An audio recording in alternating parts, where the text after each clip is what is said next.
You know, I really am not a fan of the Ducks. Don't read this as being anything towards fandom. But they continue to make smart moves for the team. See, Josh Manson signs a 4-year contract extension for $4.1 million a year, and there's people who aren't familiar with the Ducks that are saying, Manson, he's a number 6 guy. They're crazy. Manson's not a number 6 guy. He's a top 4 guy. The Ducks have a lot of depth on the blue line. That's why they were able to lose Shea Theodore, and there's no concern about the blue line. There are very few teams in the NHL that can lose a top 4 prospect. Like a prospect that, you know, like Theodore, will be a top 4 in the NHL. And yet, here we are. The Ducks have lost one, and they still look fantastic here and going forward. Manson is not going to jump out on the scoreboard, but he's a very solid defenseman. He's very good. He reminds me a lot, when I watch the Ducks play, he reminds me a lot of Tanev in Vancouver. More physical, I think, than Tanev. I don't have the numbers on that, so I could be wrong.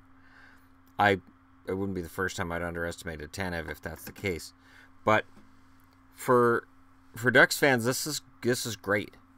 The fact that this team is at a level above most of the rest of the league, and that they've got guys coming up like Max Jones and Sam Steele who should be able to pick up that torch and carry it when we see Perry and Getzlaf ready to leave, or at the very least they're fading a bit.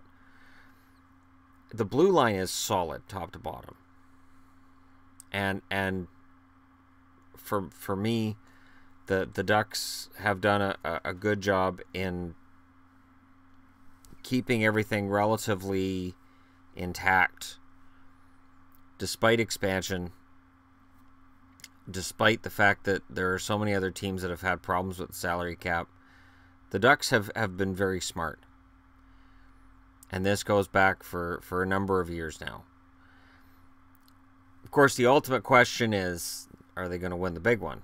Well, that's not Manson's problem. And right now, Manson's impending contract expiry, that isn't the Ducks' problem either. So I really, and again, the NHL right now, somehow GM sat down and had a meeting and said, we're going to give out reasonable contracts.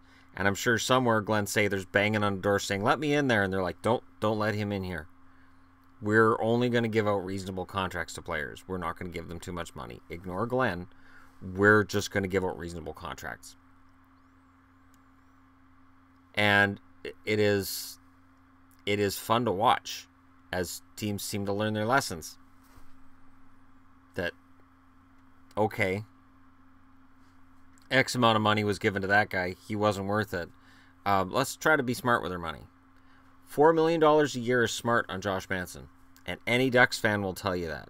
Ducks fans are very happy right now that this guy's going to be in their lineup for the next 4 years after this season. And sure, fans of other teams might be like, who cares? Fine. But the Ducks have a roster that can contend for a Stanley Cup.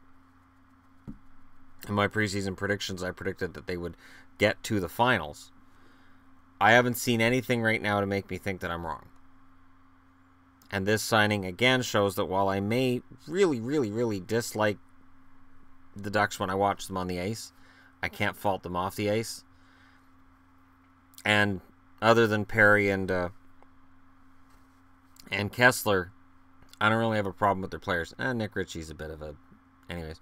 But I don't put Manson in that category. Let me know what you guys think. Hit like and subscribe if you're browsing your way through. And thank you so much for watching. I'll talk to you again soon.